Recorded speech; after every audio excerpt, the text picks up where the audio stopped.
Well, I have a few wolves in my district, not enough. I don't know that I'll take Mr. Peterson's wolves, but we are breeding our own. OR7 made an incredible journey from way up in northeastern Oregon all the way down to the California border, went down to California looking for a mate, finally found one, and those were his first progeny. And guess what? We are not having catastrophic predation on cattle in southern Oregon, and we could accommodate more wolves. Now, there are reasons why cattle, die. My colleague from Oregon might show up, and he has a picture. It's kind of ugly of a calf that was killed by wolves. That was sad that calf didn't get to grow up and go to the slaughterhouse. But here's the real facts.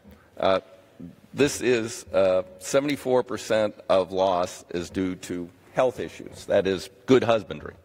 8% almost, 7.8, is due to weather.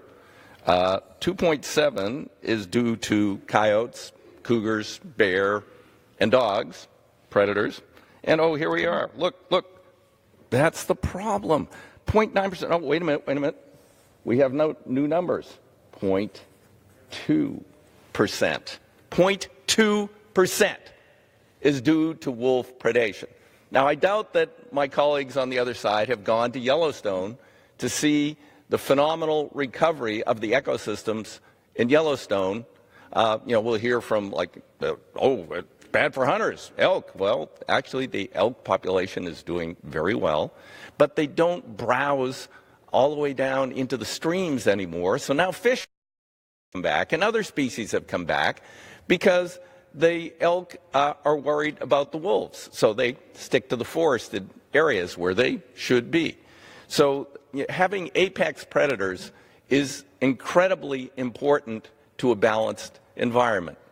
To say that we've got to go out and slaughter those, Fish and Wildlife or Animal Damage Control or whatever the heck we call those jerks these days, federal government has been subsidizing for years the slaughter, indiscriminate slaughter of predator species under, ostensibly to help out the ranchers.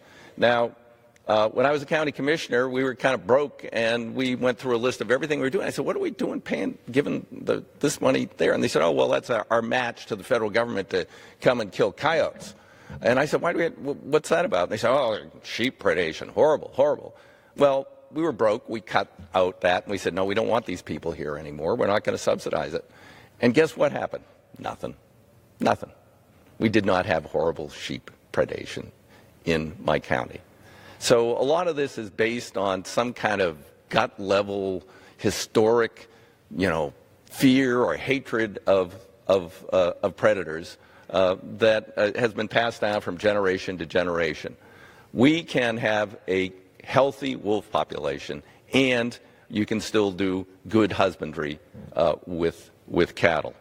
So they want to delist the wolf in all the lower 48. We've got maybe 8, 12, 10, we don't even know, in my district, which is historic habitat. Other parts of the state that have been previously occupied, there are no wolves. A couple of our wolves have wandered down to California, first ones there, and I don't know, since we were on this campaign to eliminate them all. And the other thing is science. When you kill the apex predators, well, then the coyotes predate on the cattle. And then you have overpopulation of elk, and they browse the riparian. A balanced environment is good for everybody. Simon's expired. These people want to unbalance it. Yield my colleague an extra 30 seconds. Extra 30 seconds to the gentleman from Oregon. They want to unbalance it and delist the entire lower 48. They want to defy good science. By the way, what they're doing is totally defensible, but, we can't go to court because they might find actually we're not following the law. So this bill does a number of things that are really, really short-term bad. And by the way, it's going nowhere in the Senate. We're here messaging today. We could be doing a farm bill. We could be doing, affordable college education. There's a whole lot of things we can do, a budget for the United States government. But no, we're here on a talking point for a few idiots. Thank you. Gentleman, Simon's expired.